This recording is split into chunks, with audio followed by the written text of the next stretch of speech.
Ma'am, if I were you, I'd stop talking and start cooperating. The words cut through the cold afternoon air like a judge's gavel, drawing every eye in the hospital parking lot toward the flashing patrol SUV. Naomi Brooks stood beside her silver sedan, one hand resting on the handle of a worn wheelchair, the other raised slightly, as if she was still trying to explain something no one wanted to hear. The late October wind swept across the asphalt, carrying the scent of rain and fallen leaves. Above them, gray clouds pressed low over the city, turning the glass walls of St. Matthew Medical Center into dark mirrors. Around them, people slowed their pace. Nurses paused near the entrance. Visitors stopped pushing carts. A few phones quietly appeared in trembling hands. Nobody spoke. Everybody watched. Deputy Tyler Mitchell adjusted the radio clip to his uniform and took a step closer. At 27, he carried himself with the confidence of someone who had never doubted his authority. His badge gleamed beneath the parking lot lights. His posture was rigid, practiced, certain. "You parked in a restricted emergency zone," he said. "I've explained that 3 times already." Naomi looked at him calmly. Her face showed exhaustion, but not fear. Long hours were written beneath her eyes. The sleeves of her dark jacket were damp from the drizzle beginning to fall. "My grandmother couldn't breathe," she replied quietly. "I stopped for less than 2 minutes while I got help." Tyler shook his head. "And now you're making excuses." The elderly woman sitting in the wheelchair lifted a trembling hand. Her oxygen tube shifted slightly as she struggled to catch her breath. "Officer," she said softly, "please." She was helping me. Tyler barely glanced at her. "Ma'am, I'm not discussing this with you." The old woman fell silent. Naomi immediately crouched beside her and gently adjusted the blanket covering her knees. The movement was instinctive, protective. For a moment, the noise of the parking lot seemed to fade beneath the soft rustle of fabric and the distant sound of ambulance sirens. Tyler watched the interaction with growing impatience. He had spent years trying to prove he deserved his position, years hearing whispers that he only wore the badge because his father was Sheriff Robert Mitchell. Every mistake felt like a test. Every decision felt like a challenge. And today, with dozens of people watching, he refused to back down. "Driver's license," he said sharply. Naomi handed it over without argument. Tyler glanced down. Naomi Brooks. The name meant nothing to him. Just another person refusing responsibility. Just another violation. At least, that was what he believed. Rain began tapping against the roofs of parked cars. Tiny drops gathered on Naomi's hair and darkened the shoulders of her jacket. Still, she remained composed. She didn't raise her voice. She didn't argue. She simply looked toward the hospital entrance where automatic doors opened and closed as patients came and went. "My grandmother needs to be inside," she said. "That should be the priority." Tyler folded his arms. "The priority is following the law." A murmur moved through the crowd. Someone shifted uncomfortably. Another person lowered their phone. The tension felt heavier than the approaching storm. Naomi slowly nodded as though accepting something invisible. Then she looked directly at Tyler and asked a question so calm, so measured, that it unsettled him more than anger ever could. "Deputy Mitchell," she said, "are you absolutely certain you understand what's happening here?" For the first time, Tyler hesitated. Only for a second. But it was enough for the rain to fall harder, enough for the crowd to grow quieter, enough for a feeling he couldn't explain to settle in the pit of his stomach. Because standing before him was not the person he believed she was. And before this day was over, that mistake would change everything. The rain continued to fall across the hospital parking lot, turning the painted lines on the asphalt into blurred reflections beneath the gray afternoon sky. Tyler Mitchell stared at Naomi Brooks for another moment before looking away, unwilling to admit that her question had unsettled him. Around them, people slowly resumed moving, but nobody truly left. Curiosity lingered in the air, the kind that settled over a scene when everyone sensed something important was unfolding. Naomi gently adjusted the oxygen tank attached to her grandmother's wheelchair and checked the elderly woman's breathing again. Her movements were careful and practiced. Nothing about her suggested panic, even though every minute mattered. Her grandmother, Evelyn Brooks, was 79 years old and had been struggling with a serious heart condition for nearly a year. Earlier that morning, Naomi had driven more than 180 miles from a small town outside Raleigh after Evelyn woke up struggling to breathe. The drive had been long, tense, and frightening. Twice Naomi had nearly stopped to call an ambulance, but Evelyn insisted they keep going. St. Matthew Medical Center had specialists familiar with her condition, and she trusted them. Naomi trusted them too. What Tyler did not know was that Naomi had spent most of her adult life caring for other people before herself. She worked long hours, often taking overnight consulting assignments from home, while also helping her grandmother through endless appointments, medications, and treatments. Friends had told her to slow down. Family members had urged her to think about her own future. Naomi always smiled and changed the subject. Some people measured success in promotions, houses, or bank accounts. Naomi measured it by whether the people she loved felt safe.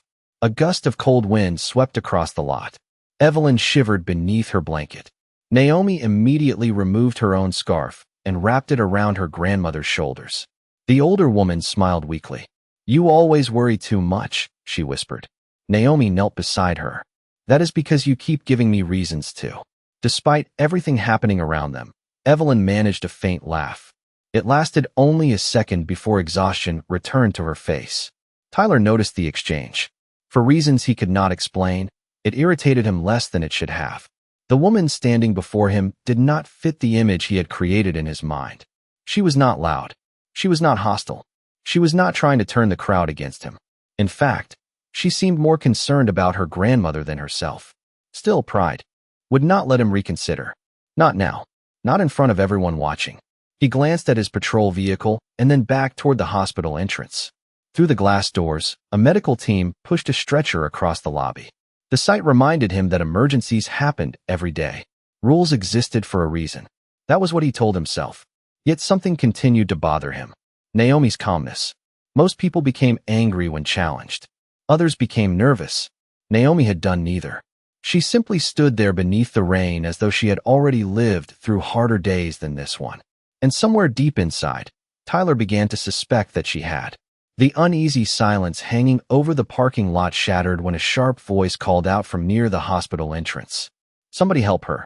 A nurse in blue scrubs hurried toward them, her shoes splashing through shallow puddles. Evelyn Brooks had slumped slightly in her wheelchair, her breathing becoming more strained. Naomi was beside her instantly, kneeling on the wet pavement without a second thought. Her hands remained steady even as concern flashed across her face. "Grandma, stay with me," she said softly. "Just keep looking at me." The nurse checked the oxygen line and glanced toward the emergency entrance. "We need to get her inside now." Naomi nodded. Relief briefly crossed her features. Finally, she thought, someone was focused on what mattered. But before the nurse could move the wheelchair, Tyler stepped forward. His expression tightened. "Hold on," he said. "We are not finished here." The nurse stared at him in disbelief. "Sir, this woman needs medical attention, and I am handling an active situation." Several people exchanged uncomfortable looks. The rain continued to fall, tapping against parked cars and pooling around storm drains. Naomi slowly rose to her feet. Water dripped from her jacket sleeves. Her eyes met Tyler's. There was no anger in them, only disappointment. "Deputy Mitchell," she said quietly, "please let the hospital staff do their job." Tyler felt dozens of eyes settle on him. The crowd had grown larger. More people stood beneath awnings and overhangs watching the confrontation unfold. A few hospital employees whispered among themselves. He could almost hear the judgments forming before anyone spoke them aloud. For years he had fought to be taken seriously. Being Sheriff Robert Mitchell's son came with advantages, but it also came with expectations. Every mistake was magnified. Every decision was questioned. The fastest way to lose authority was to appear uncertain. So he doubled down. "Nobody is stopping medical treatment," he said. "But this matter is still being documented." Naomi closed her eyes briefly. Not out of frustration, out of exhaustion. She had been awake since before dawn. She had spent 3 hours driving through heavy traffic while monitoring her grandmother's condition. She had skipped breakfast. She had ignored her own fatigue. And now she stood in the rain explaining herself to someone who seemed more interested in proving a point than solving a problem. Evelyn reached for Naomi's hand. Her fingers were cold. "Honey," she whispered. "It is all right." Naomi squeezed her hand gently. The words broke something open inside Tyler, though he could not explain why. He suddenly remembered his own grandmother, the woman who used to wait on the front porch every Sunday afternoon with lemonade and stories. She had passed away 5 years earlier. For a brief moment, the memory softened his certainty. Then his radio crackled. The harsh electronic sound snapped him back into the present. A dispatcher's voice relayed routine updates. Tyler answered automatically, grateful for the distraction. When he looked up again, he noticed something unexpected. Naomi was not watching him. She was watching the hospital doors, as though she knew something important was about to happen, as though she had been waiting for someone. And seconds later, a black sedan turned into the parking lot and rolled slowly toward the emergency entrance through the curtain of rain. The black sedan came to a smooth stop beneath the emergency entrance canopy, its headlights cutting through the gray curtain of rain. Conversations around the parking lot faded almost instantly. Even the people sheltering beneath the awnings seemed to sense that something had shifted. Naomi remained still beside her grandmother's wheelchair. She had been expecting the vehicle. Tyler had not. The rear passenger door opened, and a man in a dark suit stepped out, holding a large umbrella. He moved with purpose, scanning the crowd before his eyes landed on Naomi. His expression immediately changed from concern to relief. "Ms. Brooks," he called. "We have been trying to reach you." Tyler frowned. The man was clearly not family. He looked like someone accustomed to boardrooms, not hospital waiting rooms. Naomi gave a small nod. "I was driving." The man approached quickly. "The meeting was postponed as soon as we heard about Evelyn." He glanced at the elderly woman and offered a respectful smile. "Ma'am, it is good to see you again." Evelyn managed a weak smile in return. "You always wear those expensive suits, Daniel." For the first time, Tyler noticed the crowd exchanging curious looks. The nurse who had been helping Evelyn seemed equally confused. Daniel turned toward the hospital entrance. "I already spoke with administration. The cardiology team is waiting." Relief flickered across Naomi's face. It was the first visible sign of emotion she had shown all afternoon. "Thank you," she said. "Let us get her inside." The nurse immediately moved to assist, but Tyler instinctively stepped forward again. "Hold on." The words left his mouth before he fully thought them through. Daniel slowly turned. "Excuse me." Tyler straightened his shoulders. "This situation has not been resolved." Rain drummed softly against the canopy overhead. Daniel studied him for a moment. "And what situation would that be?" Tyler pointed toward Naomi's vehicle. "Parking violation. Failure to comply with instructions." Daniel looked at Naomi. Naomi looked down briefly, as though she was already tired of explaining. "I stopped near the entrance because my grandmother could barely breathe." Daniel's expression hardened. Not dramatically, quietly. The kind of reaction that came from someone processing information rather than displaying anger. "You delayed a woman seeking emergency treatment?" he asked. Tyler felt heat rise in his neck. "I enforced procedure," Daniel said. Nothing for several seconds. Then he reached into his coat pocket and removed his phone. "Interesting." He opened something on the screen and glanced at Naomi. "The board is going to want to hear about this." Tyler blinked. "What board?" Daniel looked genuinely surprised by the question. Around them, the rain seemed louder. The crowd seemed closer. "The State Civil Oversight Board," he replied. "The one Ms. Brooks chairs." Silence fell so quickly that even the distant ambulance siren seemed to disappear. Tyler stared at Naomi. The nurse froze. Several people lowered their phones only to raise them again a second later. Naomi closed her eyes briefly, almost wishing the revelation had not happened here, not now. She had never wanted attention. She had only wanted her grandmother to receive care. Daniel slipped the phone back into his pocket. "Now, if there are no further obstacles," he said calmly, "I believe a 79-year-old woman deserves to see her doctors." And for the first time that afternoon, Tyler found himself completely unable to respond. For several long seconds, nobody moved. The only sound came from the steady rain striking the pavement and the distant hum of traffic beyond the hospital grounds. Tyler Mitchell stood frozen beneath the canopy, his mind struggling to reconcile the woman in front of him with the image he had constructed only minutes earlier. State Civil Oversight Board Chair. The title echoed in his head with uncomfortable weight. He knew exactly what that board did. He knew the reports they reviewed, the hearings they conducted, and the recommendations they issued. More importantly, he knew they were independent. They answered to facts, not reputations. Naomi Brooks had never mentioned any of it. She had never tried to use her position. She had never threatened him. The realization settled heavily on his shoulders. Daniel stepped aside as hospital staff carefully guided Evelyn's wheelchair toward the entrance. Naomi immediately moved with them, one hand resting gently on her grandmother's shoulder. Her attention never drifted toward the crowd, never drifted toward Tyler. Even now, after everything, her focus remained exactly where it had been from the beginning, on her family. The automatic doors slid open, releasing a wave of warm air into the chilly afternoon. Nurses prepared to escort Evelyn toward cardiology. One doctor approached carrying a tablet and began asking routine medical questions. Naomi answered each one calmly and precisely. Medications, symptoms, previous procedures, dates, details. The efficiency of her responses revealed how many times she had done this before. Tyler watched from several yards away. Every answer made him feel smaller. Every passing second exposed another flaw in his assumptions. A middle-aged man standing near the entrance shook his head quietly. He did not say anything directly to Tyler, but the disappointment on his face was impossible to miss. Others exchanged similar looks. Nobody raised their voice. Nobody criticized him openly. Somehow that felt worse. Daniel glanced toward Tyler before following Naomi inside. Authority is easy to wear, he said quietly. Judgment is harder. Then he disappeared through the sliding doors. Tyler remained where he was. Rainwater collected along the brim of his patrol cap before dripping onto his shoulders. His radio crackled again with another routine update, but he barely heard it.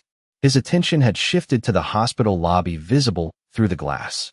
Inside, Naomi walked beside her grandmother while medical staff surrounded them. Despite the urgency of the situation, she somehow projected calm. Stability, the kind that reassured everyone around her. A few moments later, Tyler heard another vehicle approaching. He turned and saw a familiar county SUV entering the lot. His stomach tightened immediately.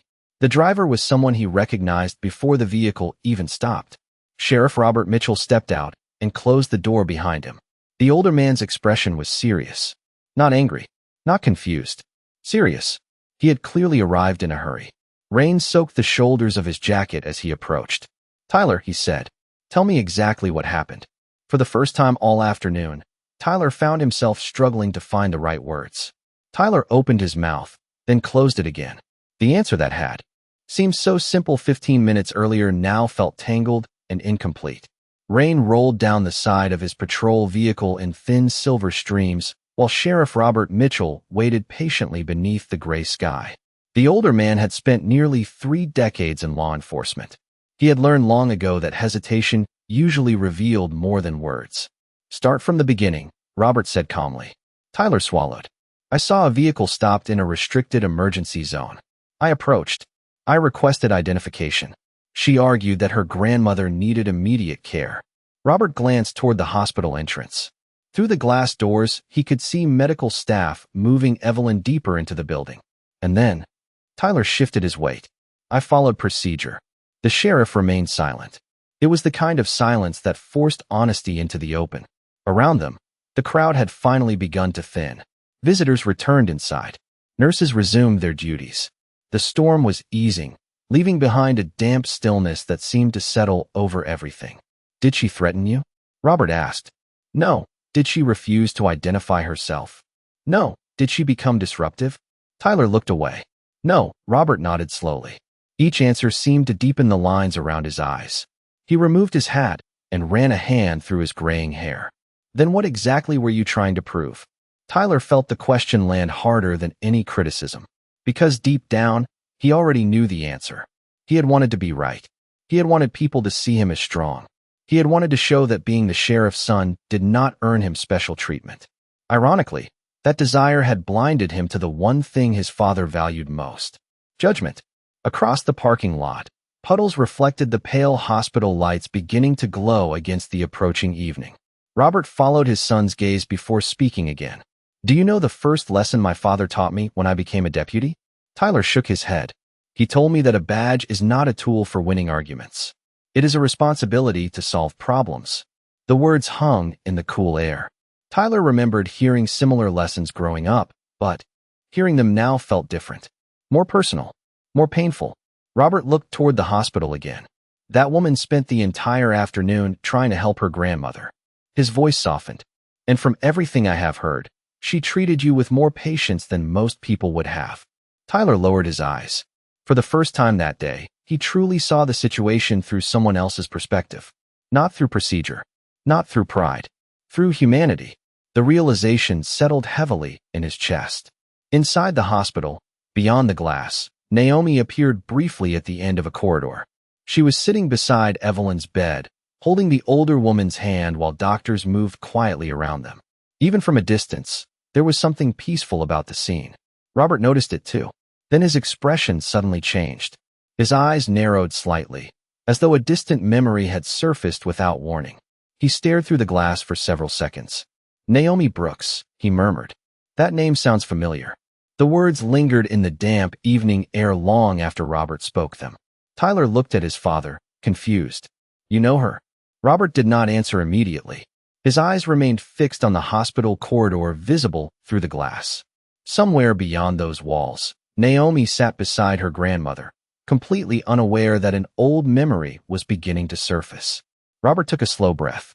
20 years ago, he said quietly, there was a terrible storm outside Raleigh. Tyler listened. He had never heard his father speak in that tone before. It was not the voice of a sheriff. It was the voice of a man remembering something deeply personal. You were 7 years old, Robert continued. Your mother and I were driving home after visiting family. The roads were flooded. Visibility was almost zero. Rainwater dripped from the edge of the hospital canopy as though the weather itself was echoing the story. Tyler frowned, trying to recall details from a childhood memory that had long since faded. I remember the rain, he said. Not much else. Robert nodded. That is because you spent most of that night scared and confused. His gaze lowered briefly. Our vehicle left the road near a drainage ditch. We were stranded for hours. Emergency crews could not reach us because of the flooding. Tyler stared. Fragments of memory began returning. Flashing lights. Cold rain. His mother wrapping a blanket around him. Then another image surfaced. Someone standing in the storm. Someone talking calmly when everyone else was frightened. Robert reached into his wallet and removed an old photograph protected by worn plastic. The edges were faded from years of being carried. He handed it to Tyler. Tyler looked down. The picture showed a much younger Robert standing beside a teenage girl and an elderly woman. The girl was smiling. Her clothes were soaked from rain. Yet her expression was bright. Familiar. Tyler felt his chest tighten. That is her, he whispered. Robert nodded slowly. Naomi Brooks. The world seemed to pause. The rain. The traffic. The distant hospital sounds. Everything faded behind the realization taking shape. Robert looked toward the building again. While everyone else stayed inside waiting for the weather to clear, she and her grandmother were helping stranded drivers. A faint smile appeared on his face. Her grandmother was carrying blankets. Naomi was carrying hot coffee and bottled water. Tyler stared at the photograph. She helped us. More than helped. Robert's voice softened. You were terrified. You would not stop crying. Your mother was exhausted. Naomi sat with you for nearly 2 hours while we waited for rescue crews. Tyler blinked. Another memory emerged. A warm blanket. A calm voice. Someone telling stories to distract him from the storm. Someone making him laugh when he thought the world was ending. His stomach dropped. Robert folded his arms slowly. That woman spent her evening helping complete strangers because she believed it was the right thing to do. He looked directly at his son. And today, after all these years, she spent this afternoon trying to save her grandmother while showing you more grace than you earned. Tyler looked through the hospital glass once more. Suddenly, he was not seeing a bored chairwoman. He was not seeing a title or a position. He was seeing the person who had once comforted a frightened little boy during the worst storm of his childhood. And that realization hit harder than anything else ever could. Tyler remained standing beneath the hospital canopy long after his father finished speaking. The photograph felt heavier in his hands than paper should. Rain continued falling beyond the edge of the overhang, turning the parking lot lights into shimmering reflections across the wet pavement. 20 years. For 20 years he had carried that memory without a face attached to it. A kind stranger in a storm. A calm voice during a frightening night. And now he knew exactly who she was. Shame settled quietly inside him. Not the sharp sting of embarrassment. Something deeper. Something harder to ignore. Robert watched his son carefully. What are you thinking? He asked. Tyler looked toward the hospital doors. I am thinking that she never said a word. Robert nodded. No, she did not. She could have told me who she was the moment I approached her. She could have. Tyler lowered his eyes. She could have mentioned her position. She could have made one phone call. Robert's expression softened. Some people do not measure themselves by titles. Inside the hospital, evening had settled across the hallways. The rush of the afternoon had slowed into a quieter rhythm. Nurses moved between rooms beneath soft lighting. The smell of coffee drifted from a nearby waiting area. Naomi sat beside Evelyn's bed, listening as a cardiologist explained the next steps of treatment. Her shoulders finally seemed less tense. The oxygen support was helping. Color had begun returning to Evelyn's face. For the first time all day, Naomi allowed herself a small breath of relief. A gentle knock sounded at the partially open door. Naomi looked up. Daniel stepped inside. "You have visitors." Naomi frowned slightly. "Visitors?" Daniel glanced toward the hallway. The sheriff and his son. Naomi was silent for a moment. She looked toward Evelyn, who immediately smiled. "Go talk to them," the older woman said softly. "Life is too short for people to walk around carrying regret." A few minutes later, Naomi stepped into the corridor. The hospital. Lights reflected softly across the polished floor. Tyler and Robert stood waiting near a large window overlooking the rain-soaked parking lot. For a moment, nobody spoke. Tyler felt every prepared sentence disappear. Naomi broke the silence first. "How is the weather out there?" The question caught him completely off guard. Not because it was important, because it was kind. A faint smile appeared on Robert's face. Tyler exhaled slowly. "Still raining," he answered. Naomi nodded. "Some storms take longer to pass than others." The words carried no accusation, no bitterness. Somehow that made them even harder to hear. Tyler looked directly at her. "I owe you an apology." Naomi listened quietly. "I made assumptions about you," he continued. "I stopped seeing the situation clearly. I focused on being right instead of being helpful." The corridor fell silent again. Finally, Naomi smiled gently. "Then learn from it." Tyler blinked. "That is all.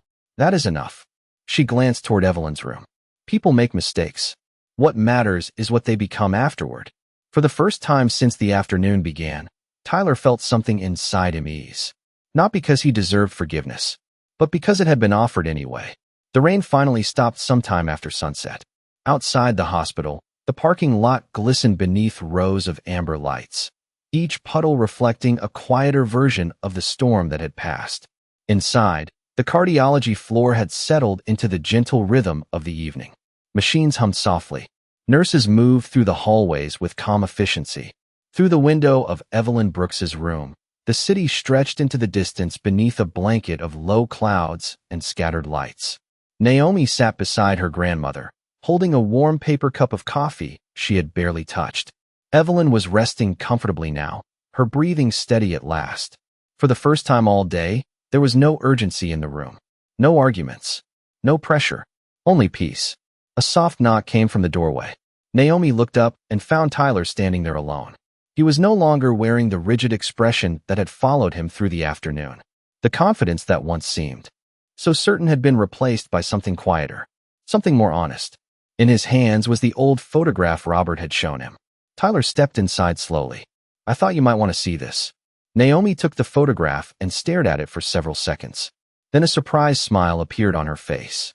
"I have not seen this in years." Evelyn opened her eyes and laughed softly. "Look at that hair." Naomi laughed too. The sound filled the room with warmth. Tyler found himself smiling for the first time all day. "You remember us?" he asked. Naomi nodded. "Of course I do." She looked at the picture again. "Your mother would not stop thanking us." Tyler glanced toward the floor. "And I barely remembered any of it." Naomi carefully returned the photograph. "That is how kindness works sometimes. The person receiving it forgets. The person giving it moves on." The words stayed with him. Not because they were dramatic. Because they were true. A few minutes later, Tyler stepped out into the hallway. Robert was waiting near the elevators. Father and son stood side by side in silence, watching the lights of the city beyond the glass. Neither felt the need to say much. Some lessons did not require speeches. They required reflection. Down the corridor, Naomi returned to her chair beside Evelyn. She adjusted the blanket over her grandmother's shoulders and rested her hand gently over hers. The older woman squeezed back without opening her eyes. Outside the room, life continued. Phones rang. Elevators opened and closed. Doctors discussed charts. Yet inside that small space, everything felt still. The storm that had begun in a hospital parking lot had ended not with punishment, not with revenge, but with understanding. Near the window, the city lights shimmered against the darkness like distant stars. Naomi watched them quietly. Across town, rainwater slowly disappeared from the streets. Inside the hospital, a grandmother slept peacefully. A young deputy carried a lesson he would never forget. And in the silence between them all, there was something stronger than authority, stronger than pride, and stronger than being right. There was grace, the kind that asks for nothing in return and changes people anyway.